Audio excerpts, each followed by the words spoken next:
South ఇండియాలోనే అతి తక్కువ ధరలకి రత్నాలను అందించే ఏకైక సంస్థ 6JVR. నమస్తే, వెల్కమ్ టు సుమన్ టీవీ. నేను మీ సాయి. ఆంధ్రప్రదేశ్లో ఇప్పుడు రిషికొండ అంశం అనేది పొలిటికల్ హీట్ని పెంచుతుంది. అంతకుముందు అది నిర్మించడానికి తలపెట్టినప్పుడే కొంత వివాదాస్పదంగా మారినటువంటి అంశం తాజాగా నిర్మాణం పూర్తయిపోయింది. ఆ బంగ్లాకు సంబంధించినటువంటి తాజాగా బయటకు వచ్చినటువంటి ఆ ప్యాలెస్లో ఉన్నటువంటి విజువల్స్ అనేటివి మరొక రాజకీయ అంశానికి తెరలేపాయి. ఇంతకీ ఆ ప్యాలెస్లో ఏముంది, ఎందుకు కట్టారు, ఇప్పుడు బయటకు వచ్చినటువంటి ఆ దృశ్యాలతో ఎందుకు ఈ పొలిటికల్ రచ్చ బయటికి వస్తుంది అనేటువంటి విషయానికి సంబంధించి మనం మాట్లాడదాం. మనతో పాటు Suman TV news chief editor Keshav గారు ఉన్నారు. కేశవ్ గారు నమస్తే. సో రిషికొండ ప్యాలెస్ మీద ఎందుకు అంత రాద్ధాంతం ఇప్పుడు కొనసాగుతుంది? అంటే ప్యాలెస్ పర్సనల్ ప్యాలెస్ అనుకున్నారా, లేకుంటే ప్రభుత్వం సంబంధించినటువంటి భవనం అనుకున్నారా? ఎందుకు ఇంత ఇష్యూ అవుతుంది? అది ఎట్లాగూ ప్రభుత్వానికి సంబంధించిందే కదా. రెండు రాజకీయ పార్టీల మధ్య జరుగుతున్నటువంటి యుద్ధంలో ఒకరి మీద ఒకరు పైచేయి సాధించేటువంటి క్రమంలో ఒకరు చేసిన తప్పుల్ని మరొకరు ఎంచి చూపించేటువంటి ప్రయత్నం చేస్తున్నారు. అమరావతి అంశం ప్రస్తావనకు వచ్చినప్పుడు రాజధాని అనగానే చంద్రబాబు నాయుడు గారు అక్కడ ఏదో ఒక లాబీ చేశారు అనేటువంటి అంశంతో గత ప్రభుత్వం అధికారంలోకి రాగానే ఒక హడావుడి చేసింది. ఇన్సైడర్ ట్రేడింగ్ అన్నారు, కోట్లు కొల్లగొట్టేశారు అన్నారు. సో ఇవన్నీ ఏంటంటే పాలసీ పరమైనటువంటి అంశాలు. ఇక్కడ వచ్చేసరికి ఏమంటే వ్యక్తిగతమైనటువంటి అంశాలు ఎక్కువ మేళవించి ఉన్నాయి కాబట్టి ఆ ప్రభుత్వ భవనాల మీద ప్రభుత్వ భవనాలు అవి జగన్ గారి భవనాలని అనట్లేదు, లేదా ఆయన భారతి గారి భవనాలని అనట్లేదు, లేదా వైఎస్ఆర్ ఫ్యామిలీ భవనాలని అనట్లేదు, ప్రభుత్వ భవనాలే. కానీ ప్రభుత్వ భవనాలు కట్టడానికి ఒక పద్ధతి, ఒక విధానం ఉంటుంది. అవన్నీ కూడా వైలేట్ చేశారనేది ఇక్కడ ప్రధానమైనటువంటి అభియోగం. ఇంకోటి ఏంటంటే అన్నిటికీ మించి రిషికొండ రిసార్ట్స్ అనేవి పర్యావరణ పరంగా కానీ టూరిజం పరంగా కానీ విశాఖకి ఒక ఐడెంటిటీ తెచ్చినటువంటి రిసార్ట్స్ అవి. గతంలో కూడా చాలా సందర్భాల్లో విశాఖలో స్టే చేసేటువంటి రిసార్ట్స్ కోసం చూసేటువంటి ఎవరైనా కానీ బీచ్ రిసార్ట్స్గా విశాఖలో ఉన్నటువంటి రిషికొండ రిసార్ట్స్కి ప్రత్యేకమైనటువంటి స్థానం ఉండేది. అంత పెద్ద రిసార్ట్స్ని కూలగొట్టి కట్టడం పైన చర్చ. ఇప్పుడు అది ప్యాలెసా లేదంటే జగన్మోహన్ రెడ్డి గారు చక్రవర్తి సామ్రాట్ అనే చర్చ కాదు. అదంతా కూడా అసలు విషయం డైవర్ట్ చేసేటువంటి ఎత్తుగడలో భాగంగా పోటాపోటీగా చేస్తున్నటువంటి పరస్పర వ్యాఖ్యలు అవి. అక్కడ ఆల్రెడీ అద్భుతమైనటువంటి పర్యాటక రిసార్ట్స్ ఉంటే వాటిని కూలగొట్టడం మొదటి తప్పు. పర్యావరణ పరంగా నిబంధనలన్నింటినీ ఉల్లంఘించి అక్రమ నిర్మాణాలని అనడం కూడా కొంచెం కష్టం ఇప్పుడు. కానీ రహస్య నిర్మాణాలు చేసేటువంటి ప్రయత్నం గత ప్రభుత్వం చేసింది. దాని మీద కోర్టులు అక్షింతలు వేసినాయి. అలానే చాలామంది నాయకులు పోరాటం చేశారు, ఫిర్యాదులు చేశారు. చివరికి నేషనల్ గ్రీన్ ట్రిబ్యునల్కి కూడా కంప్లైంట్లు ఇచ్చినటువంటి పరిస్థితి ఉంది. పర్యావరణాన్ని పట్టించుకోకుండా, అక్కడ ఉన్నటువంటి ప్రాథమికమైనటువంటి పరిస్థితులను పట్టించుకోకుండా సొంత ఎజెండాతో నిర్మాణాలు జరిగినాయి అనేది ప్రధానమైనటువంటి అభియోగం. ఇప్పటివరకు అది. ఇప్పుడు ప్యాలెస్ లోపల ఉన్నటువంటి హంగు ఆర్భాటాలు చూస్తే అది ఒక రాజప్రాసాదంలా తయారు చేశారంటే ఖచ్చితంగా వ్యక్తిగతమైనటువంటి అవసరాల రీత్యా కట్టుకున్నటువంటి భవనం, కట్టించినటువంటి భవనం. ఎందుకంటే ఇప్పుడు అన్ని లెక్కలు తీస్తారు. ఇప్పుడు జగన్మోహన్ రెడ్డి గారు ముఖ్యమంత్రిగా అయింది 5 సంవత్సరాలకే, జీవితకాలానికి కాదు. జీవితకాలానికి ఇచ్చేటువంటి ప్రజాస్వామ్య వ్యవస్థలో జీవితకాలానికి ఇచ్చేటువంటి పోస్టులు ఏవీ లేవు. ప్రజలు ఎన్నుకుంటే తప్పితే అవకాశం ఉండదు. ఇప్పుడు ఖర్చు పెట్టినటువంటి ఖర్చులన్నీ కూడా ప్రజాధనం లూటీ చేశారనేది అధికార పార్టీ, ఇప్పుడు ఉన్నటువంటి అధికార పార్టీ చేస్తున్నటువంటి అభియోగం. అది కాకపోతే కాదని తేలిపోద్ది. అవునైతే శిక్ష అనుభవించడానికి సిద్ధపడి ఉండాల్సినటువంటి పరిస్థితి ఉంటుంది. ఎందుకంటే ఒక నిర్మాణం చేయడానికి, ప్రజలకు ఉపయోగపడేటువంటి ఒక నిర్మాణం చేయడానికి కొన్ని పరిమితులు ఉన్నాయి, కొన్ని విధి విధానాలు ఉన్నాయి. వెలగపూడిలో తాత్కాలిక సచివాలయం నిర్మాణానికి సంబంధించే ఎస్ఎఫ్టీకి 1800 రూపాయలతో కట్టేయచ్చు. కానీ చంద్రబాబు నాయుడు ప్రభుత్వం 3000 రూపాయలు ఖర్చు చేసింది అని ఒక పెద్ద రాద్ధాంతం చేసి గవర్నమెంట్ వచ్చిన తర్వాత దాని మీద విచారణ లేదు, దాన్ని నిరూపించేటువంటి ప్రయత్నం లేదు, ఏమీ లేదు. కానీ ఇప్పుడు 400 కోట్ల రూపాయల పైగా ప్రజాధనాన్ని ఉపయోగించి అందమైనటువంటి అలంకరణలకి, బాత్ టబ్బులకి, లేదా ప్యాలెస్లో ఉండేటువంటి ఇతర విలాసవంతమైనటువంటి సౌకర్యాల కోసం ఖర్చు పెట్టడం అనేది నేరం, ఖచ్చితంగా నేరం. అది దీనిపైన మాజీ మంత్రి గుడివాడ అమర్నాథ్ కూడా మాట్లాడడం జరిగింది. రాష్ట్రపతికి ప్రధానమంత్రులు వచ్చినప్పుడు వాళ్ళు బస చేయడానికి కట్టినటువంటి విషయం ఇది ఎప్పుడే ఎవరు ప్రభుత్వం ఉన్నా కూడా దానికే కేటాయించవచ్చు, దీని మీద ఎందుకు రాద్ధాంతం అంటూ కూడా కౌంటర్ ఇస్తున్నారు. అదే ప్రకటన అధికారిక. అంతకు ముందు కూడా వీళ్ళు అతిథి భవనాల, సీఎం క్యాంప్ ఆఫీసా, లేకుంటే టూరిస్ట్ ప్లేసెస్ అనేది అఫీషియల్గా ఇంతవరకు ఎవరు చేయలేదు కూడా వైసీపీ నుంచి కూడా. అంటే ప్రజాస్వామ్యంలో ముందు చూపు లేని నిర్ణయాలు ఎలా ఉంటాయి అనడానికి అదొక ఉదాహరణ. దాన్ని ఎలా సమర్థించుకోవడానికి ప్రయత్నించాలనేది తలాతోకాలైనటువంటి వాదనలు చేస్తున్నటువంటి మాజీ మంత్రి గుడివాడ అమర్నాథ్ని మనం చూడాల్సి ఉంటుంది. విశాఖపట్నం ప్రజలు అక్కడేమీ ప్యాలెస్ని కట్టొద్దని అనలేదు, లేదంటే కడతామంటే ఇప్పుడున్నటువంటి ఆంధ్రప్రదేశ్ ప్రజలు కూడా ఎవరు వ్యతిరేకించరు. కానీ పలానా పర్పస్తో మేము కడుతున్నాం అనేది ప్రజాధనం ఒకటేంటంటే ప్రభుత్వ కోశాగారంలోకి వెళ్ళినటువంటి ప్రతి రూపాయిని ఖర్చు పెట్టేటువంటి క్రమంలో కొన్ని విధి విధానాలు ఉన్నాయి. ఆ విధి విధానాలని అనుసరించి ఖర్చు పెట్టాలి. ఐఏఎస్ ఆఫీసర్ అయినా సీఎం అయినా కానీ ఒక్క రూపాయి అందులోంచి తీసి ఖర్చు పెట్టడానికి ఒక పద్ధతి ఉంది, ఒక విధానం ఉంది. అది ప్రజా అవసరాల కోసం చేస్తున్నటువంటి ఖర్చు అంటే ఎవరు కూడా ప్రశ్నించేటువంటి అవకాశం ఉండదు. అదే స్టేట్ గెస్ట్ హౌస్ కింద మేము కడుతున్నాం, అక్కడ రాష్ట్ర అతిథులుగా వచ్చేటువంటి వాళ్ళ కోసం లేదా పలానా పర్పస్తో ఆల్రెడీ ఫైనాన్స్ క్యాపిటల్ అనే ఆర్థిక రాజధాని అని 1995 నుంచి చంద్రబాబు నాయుడు చెప్తున్నారనేటువంటి మాట వైఎస్ఆర్సీపీ అధికారిక ట్విట్టర్లోనే ట్వీట్ చేశారు. అది కరెక్టే చెప్తున్నారు. చంద్రబాబు నాయుడు గారు అధికారంలోకి వచ్చిన 6 నెలలు బహుశా సంవత్సరం నుంచి హైదరాబాదు క్యాపిటల్గా ఉంటే ఫైనాన్షియల్ క్యాపిటల్గా ఇది మారుతుంది, వైజాగ్ తయారు చేస్తాం, టూరిజం హబ్గా వైజాగ్ను తయారు చేస్తాం, ఇలాంటివన్నీ చెప్తూనే వచ్చారు ఆయన. గత 2014లో అధికారంలోకి వచ్చినప్పుడు కూడా విశాఖపట్నం ఫైనాన్స్ హబ్ అవుతుంది, ఫార్మా హబ్ అవుతుంది అని చంద్రబాబు నాయుడు గారు స్వయంగా అనౌన్స్ చేశారు. అమరావతి రాజధాని అవుతుంది, రాయలసీమ మ్యానుఫ్యాక్చరింగ్ హబ్ అవుతుంది అని చెప్పని అక్కడ శ్రీ సిటీలో ఎలక్ట్రానిక్స్ పరిశ్రమలను తీసుకురావడం కానీ, కియా మోటార్స్ లాంటివి తీసుకురావడం కానీ అప్పటి నుంచే చెప్పారు. మరి మీరు 3 రాజధానుల ప్రస్తావన ఎందుకు చేశారు? ఆల్రెడీ చంద్రబాబు నాయుడు అదే చేస్తున్నారు కదా. మళ్ళీ ఏ ఉద్దేశంతో మీరు అమరావతిని 3 ముక్కలు చేయాలనేటువంటి నిర్ణయం తీసుకున్నారు?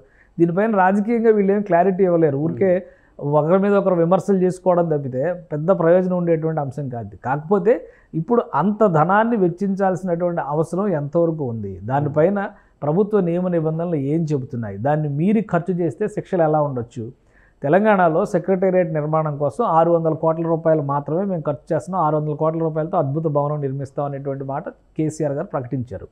నిర్మాణం పూర్తయ్యేసరికి అది 1100 కోట్లు దాటింది, 1200 కోట్లు దాటింది అన్న మొన్న రేవంత్ రెడ్డి గారు సర్కార్ చెప్పినటువంటి మాటను బట్టి చూస్తే 350 కోట్ల రూపాయలు ఎలాంటి అనుమతులు లేకుండా, ముందస్తు అనుమతులు లేకుండా, ప్రొసీజర్ ఫాలో అవ్వకుండా కేవలం సెక్రటేరియట్లో కల్పించాల్సినటువంటి ఫైబర్ లైన్స్ కోసము, ఎలక్ట్రికల్ లైన్స్ కోసమే ఖర్చు పెట్టారు అనేటువంటి దాన్ని ఒక ప్రధాన అభియోగంగా తీసుకుంది. అంటే ₹1 నువ్వు ప్రజాధనాన్ని ఉపయోగించాలన్నా కానీ చాలా క్లియర్గా దానికి ఒక ప్రొసీజర్ ఫాలో అవ్వాలి. ప్రొసీజర్ లేకుండా నువ్వు చేయాల్సింది చేసి రాష్ట్రపతి వస్తే ఉంటారు, రాష్ట్రపతి కట్టమన్నారా మిమ్మల్ని? ప్రధానమంత్రి కట్టమన్నారా? లేదా మేము వచ్చినప్పుడు విశాఖలో బస్ చేయడానికి ఇబ్బందిగా ఉంది, మీరు కట్టండి ఒక పెద్ద బిల్డింగ్ అని చెప్పారా? ఇవన్నీ తలాతోక లేని మతిలేని వాదనల కింద చూడాల్సి ఉంటుంది. అమర్నాథ్ గారు కానీ వైఎస్ఆర్సీపీ కానీ దీన్ని ఎక్కువ భుజాలు తడుముకోకుండా ప్రజా అవసరాల కోసం నిర్మించింది. అసలు ముందరే చెప్పుంటే ఈ సమస్య ఉండేది కాదు. ఎందుకంటే కోర్టులు కూడా క్లియర్గా అడిగింది అది ఏ పర్పస్తో కడుతున్నారనే దాని మీద ఎవరో క్లారిటీ ఇవ్వలేదు. చాలా కాలం పాటు రిసార్ట్లు అన్నారు, టూరిజం గెస్ట్ హౌస్లు అన్నారు, ఫైనల్గా సీఎం క్యాంప్ ఆఫీస్ అన్నారు. ఫైనల్గా ఎలక్షన్స్ ముందరకు వచ్చేసరికి ఎలక్షన్స్లో మేము గెలిస్తే ఇదే రాజధాని అని చెప్పి అన్నారు. కాబట్టి మీ రహస్య ఎజెండాని అమలు చేయడం కోసం ప్రజాధనాన్ని దుర్వినియోగం చేస్తే ఖచ్చితంగా పర్యవసానాలని ఎదుర్కోవాల్సి ఉంటుంది. ఈరోజు శ్రీలంక భవనం ఏం చూసాం, శ్రీలంక ప్రెసిడెన్షియల్ ప్యాలెస్ ఏమైంది? ప్రజలందరూ ఆర్థిక సంక్షోభం తర్వాత దాడి చేసినాక ఏమైంది? అలాంటి పరిస్థితులు రాకుండా ప్రజాస్వామ్యం కాబట్టి అసలు ఏం జరుగుతుందో ప్రజలు చూపించేటువంటి ఒక ప్రయత్నం జరిగింది. అంత పెద్ద నిర్మాణం జరిగిందన్న విషయం తెలియాలి కదా ప్రజలకి. సో ఇంతవరకే ఇది. కానీ రాజకీయంగా దీన్ని నేను అనుకోవడం చంద్రబాబు నాయుడు గారు రాజకీయంగా దీన్ని ఉపయోగించుకోవడం కోసం దాన్ని ఏదో నాశనం చేస్తారనేది అనుకోవట్లేదు. ఏదో ఒక పర్పస్తో ప్రభుత్వ కార్యాలయాల కోసం ఉపయోగిస్తారు. ఎందుకంటే అమరావతిలో తాత్కాలిక సెక్రటేరియట్ నిర్మాణం చేసినటువంటి భవనాలకే ముందు చూపుతో 8 అంతస్తులు నిర్మాణం చేయగలిగినటువంటి ఫౌండేషన్స్ వేశారు వాటిని. ఎందుకంటే పర్మనెంట్ సెక్రటేరియట్, పర్మనెంట్ అసెంబ్లీ వచ్చిన తర్వాత ఇవన్నీ అక్కడ షిఫ్ట్ అయితే ఈ భవనాలను ఒక రీసెర్చ్ సెంటర్ లాగా CCMB లాంటి పరిశోధనా సంస్థను దానిలో ఏర్పాటు చేయాలనేటువంటి ప్రతిపాదన ఆయన నిర్మాణం ప్రారంభించడంలోనే చెప్పాడు.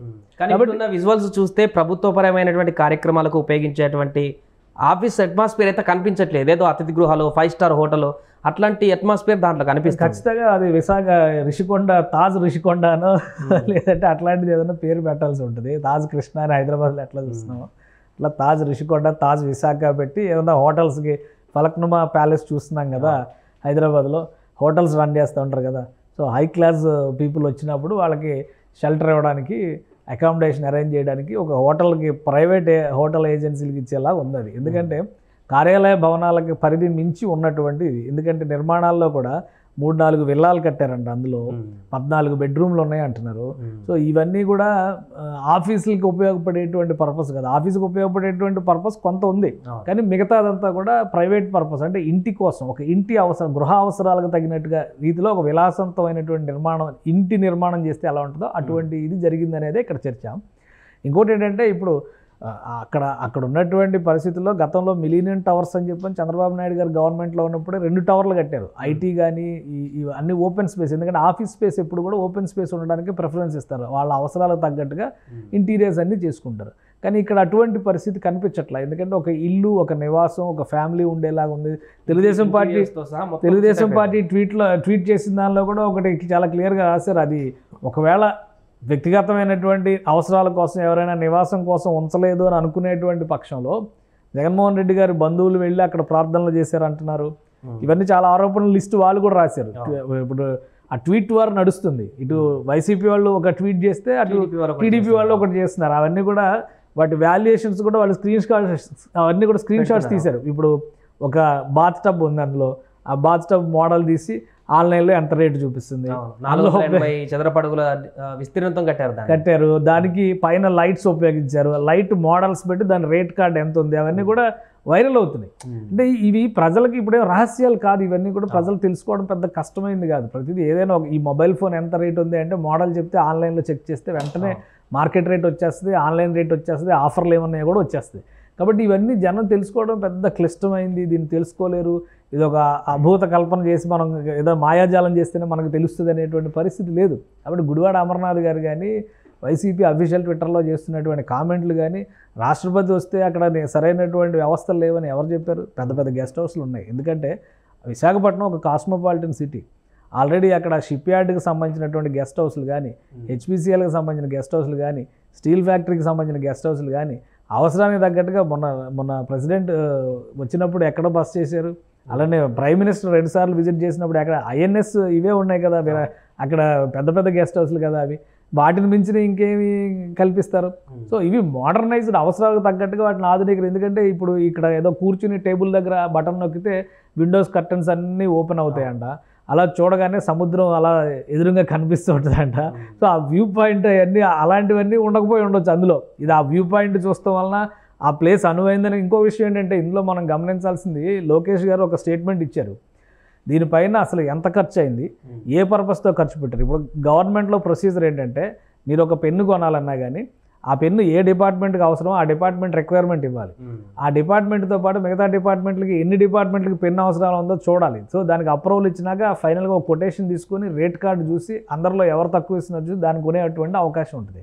మరి ఒక ప్యాలెస్ కడుతున్నారన్నప్పుడు ఎవరు రిక్వైర్మెంట్ వాళ్ళని కట్టారు, ఎవరు అడిగితే కట్టారు, ఫైల్ ప్రొసీజర్ ఎలా జరిగింది, అవన్నీ కూడా చంద్రబాబు నాయుడు గారు వెరిఫై చేసి రిపోర్ట్ ఇమ్మన్నారు.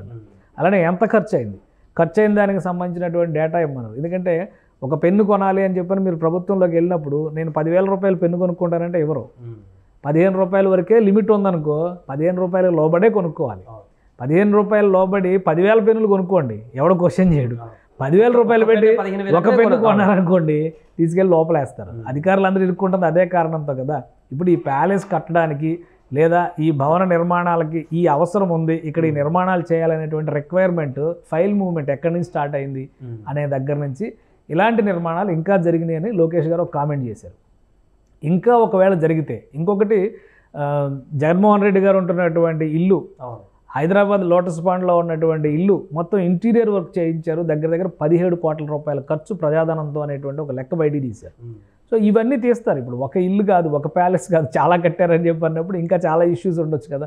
అవన్నీ కూడా ప్రజలకు తెలియాల్సినటువంటి అవసరం ఉంటుంది. గత ప్రభుత్వం వచ్చి ఒక మంచి పనే చేసింది 5 ఏళ్ళు. ఒకవేళ అన్ని రకాల అభివృద్ధి ఆగిపోయినా కానీ, సంక్షేమ పథకాలు మాత్రమే ఇచ్చారని సరిపెట్టుకున్నా కానీ, అంతకు ముందర పనిచేసినటువంటి ప్రభుత్వం 5 ఏళ్ళు ఎంత నిబద్ధతతో పనిచేసింది, ఎన్ని లోపాలు ఉన్నాయి అందులో తెలుసుకోవడానికి ప్రజలకు ఒక అవకాశం ఏర్పడింది. ఇప్పుడు ఈ ప్రభుత్వం రావడం వల్ల ఏంటంటే ఆ లోపాలను సరిదిద్దుకోవడంతో పాటు ఇప్పుడేమి లోపాలు జరిగినా కూడా ప్రజలకు తెలిసేటువంటి అవకాశం ఉంటుంది. అది ప్రజాస్వామ్య స్ఫూర్తి, అదే అందులోంచి తెలుసుకునేటువంటి వెసులుబాటు ప్రజలకు కలుగుతుంది. సో ఇవన్నీ చూసినప్పుడు ఇంకెన్ని వస్తాయి బయటికి అనేది కూడా ఇప్పుడు ఒక ఆశ్చర్యకరమైనటువంటి అంశంగా ఉంది. అలానే ఆంధ్రప్రదేశ్లో ఇప్పటికే ఆర్థిక భారంతో ఆంధ్రప్రదేశ్ ఇబ్బందులు పడుతున్నటువంటి తరుణంలో 100 కోట్ల రూపాయలు వెచ్చించి ఇలాంటి నిర్మాణాలు చేయడం అనేది రాష్ట్ర అవసరాలకి అవసరమా అనేది కూడా ఆలోచించుకోవాలి. ఒకవేళ రాజధాని అనేటువంటి అంశంపైనే చర్చ జరిగినప్పుడు ఒకటే పాయింట్ అందరూ చెప్తూ వచ్చారు, పదే 1,00,00,000 కోట్లు అన్నారు. 1,00,000 కోట్లు కాదు, 10,000 కోట్లు ఖర్చు పెడితే పనులు అవుతాయి అని చెప్పి అనేటువంటి మాట చాలామంది నిపుణులు చెప్పారు. ఎందుకంటే 3 దశల్లో రాజధాని నిర్మాణానికి ప్రణాళిక ఇచ్చారు. మాస్టర్ ప్లాన్ మొదటి పేజీలోనే ఉంటుంది. అది 3 దశల నిర్మాణానికి సంబంధించి 2050కి ఆంధ్రప్రదేశ్ రాజధాని ఎలా ఉండాలి అనే దాని మీద వాళ్ళు ఒక డేటా ఇచ్చారు. ఇంకా క్లియర్గా చెప్పాలంటే అమరావతిలో ఇప్పుడు ఎంతమంది జనం ఉన్నారు, అప్పటికి 35 లక్షల మంది జనాభా ఉండేలాగా ఆ నగరాన్ని తీర్చిదిద్దాలి. అంటే 10 ఏళ్ల తర్వాత ఒక 35 లక్షల మంది నివాసయోగ్యమైనటువంటి నగరంగా దాన్ని తయారు చేయాలనేటువంటి ప్రణాళికతోనే అంత పెద్ద ప్లానింగ్ తయారు చేశారు. సో అటువంటి వాటికి డబ్బులు లేవని చెప్పని ఇవన్నీ చేసినప్పుడు ఇప్పుడు మళ్ళీ ఇవన్నీ ఎలా నిర్మించారు, ఈ భవనాలన్నీ ఎలా నిర్మించారు, అధికారులు ఎవరెవరు ఉన్నారు, మున్సిపల్ అడ్మినిస్ట్రేషన్.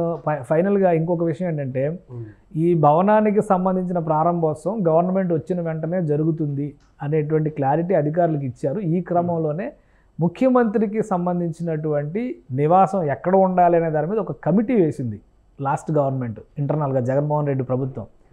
ఆ కమిటీకి నేతృత్వం వహించింది మున్సిపల్ శాఖ ప్రిన్సిపల్ కార్యదర్శిగా ఉన్నటువంటి శ్రీలక్ష్మి గారు. ఆమె ఇచ్చినటువంటి రిపోర్ట్ ఏంటంటే విశాఖ పరిసర ప్రాంతాల్లో ఉన్న అన్ని భవనాలని పరిశీలించిన తర్వాత ఈ రిషికొండ భవనం మాత్రమే ముఖ్యమంత్రి నివాసానికి అనువైనదిగా కనిపిస్తుందని ఒక రిపోర్ట్ ఇచ్చారు.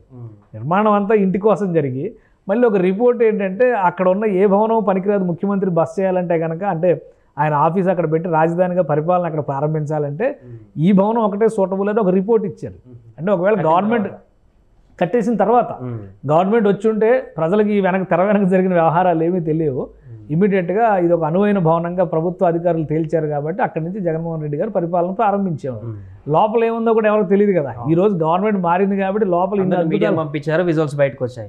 వచ్చినాయి. ఇప్పుడు తాడేపల్లి ఇంటి పైన అంత పెద్ద ఫెన్సింగ్ ఉందన్న విషయం కూడా మనకు ఇప్పుడు అధికారం పోయిన తర్వాత ఇప్పుడు తెలిసింది. ఎంతవరకు అసలు లోపలికి వెళ్ళలేదు. వెళ్తే ట్రెస్ పాసర్స్ అని చెప్పి కేసు పెట్టారు కదా. నారాయణ గారు వెళ్తే కేసు పెట్టారు, పవన్ కళ్యాణ్ గారు వెళ్తే కేసు పెట్టారు, చాలామంది లోకల్ ఎమ్మెల్యేలు ఎమ్మెల్సీలు అలానే కార్పొరేటర్లు కూడా వెళ్తే కూడా కేసు పెట్టారు కదా. కాబట్టి ఇప్పుడు గవర్నమెంట్ మారింది కాబట్టి తెలిసింది. ఇప్పుడు లోటస్ పాండ్ లోపల ఏముందనేది ఎవరికైనా తెలుసా? అందులో అంటారు 200 గదులతో నిర్మాణం చేశారు అది అని, ఇవన్నీ పేపర్లో వస్తే చదవడమే కానీ మనం లోపల ఏముందో ఎవరికి తెలియదు కదా. అది సొంత ఇల్లు కాబట్టి ఎవరికి తెలియాల్సిన అవసరం లేదు. కానీ ఇది ప్రభుత్వ ఆస్తి, ప్రజల ఆస్తి. అంటే ప్రజలకు తెలియాల్సిన అవసరం, తెలియడం నేరమేం కాదు. ఆ ఫోటోలు తీసి బయట పెట్టినంత మాత్రాన, వీడియోలు తీసినంత మాత్రం మీడియాని అలౌ చేయడమే నేరం అన్నట్టుగా కొంతమంది వైసీపీ నాయకులు వ్యాఖ్యానిస్తున్నారు.